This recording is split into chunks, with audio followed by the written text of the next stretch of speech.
పోలీస్‌కి ఒకటే దారి ఉంటది. దొంగకి తప్పించుకోవడానికి 100 దారులు ఉంటాయి. పోలీసు వాళ్ళని పట్టుకోవడానికి ఒకే దారి ఉంటది. అదే ఇప్పుడు దేశంలో దొంగలు తప్పించుకోవడానికి అవకాశం ఉంది. అట్లాగే ఈడీకి ఒకటే దారి ఉంది. చట్ట ప్రకారం పోతూ వెళ్ళటం. ఇప్పుడు దారి మళ్లించడం కోసం దొంగలు ఒక్కటవుతున్నారు. కొత్త దొంగతనం విధానాలను కనిపెడుతున్నారు. అందులో జార్ఖండ్ ముక్తి మోర్చా జేఎంఎం తరపున ప్రస్తుతం జార్ఖండ్ ప్రభుత్వాన్ని నడుపుతున్నటువంటి శిబు సోరెన్ కొడుకు హేమంత్ సోరెన్ తన పెళ్ళానికి తన కుటుంబంలో ఉన్నటువంటి వాళ్ళందరికీ తలకొక గని రాసి ఇచ్చేశాడు. ₹1,00,00,000 డబ్బులు సంపాదించుకోవడానికి. Open secret. సిబిఐ దర్యాప్తు, ఈడీ దర్యాప్తు.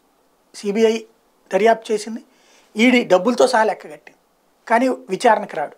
అదేమంటే అరెస్ట్ చేస్తారనేటువంటి దీంతో చేస్తే చేయండి చూద్దాం అంటే కోర్టుల మీద నమ్మకం, ఎంత ఏదో పని చేసినా కాపాడతాయి అన్నటువంటి. అట్లాగే ఇప్పుడు కేజ్రీవాల్ తను ఈడీ మొన్ననగా సమన్లు ఇచ్చింది, రెండోసారి ఇచ్చింది, అటెండ్ కావట్లా. ఏమంటాడంటే ఈడీ విచారణకి హాజరు కాకుండా విపశ్యన అనే ధ్యాన పద్ధతిని పాటిస్తున్నాను, 10 రోజుల పాటు ఎవరితోనూ మాట్లాడను, ధ్యాన కేంద్రం నుంచి ఎవరు బయటికి రారు, లోపలికి వెళ్ళరు, గతంలో బెంగళూరు జైపూర్లో కూడా నేను ఇట్లాంటి ధ్యానం చేశాను కాబట్టి స్పందించట్లేదట. అంటే ధర్మాన్ని అడ్డం పెట్టుకుని తప్పించుకునే ప్రయత్నం చేస్తున్నాడు.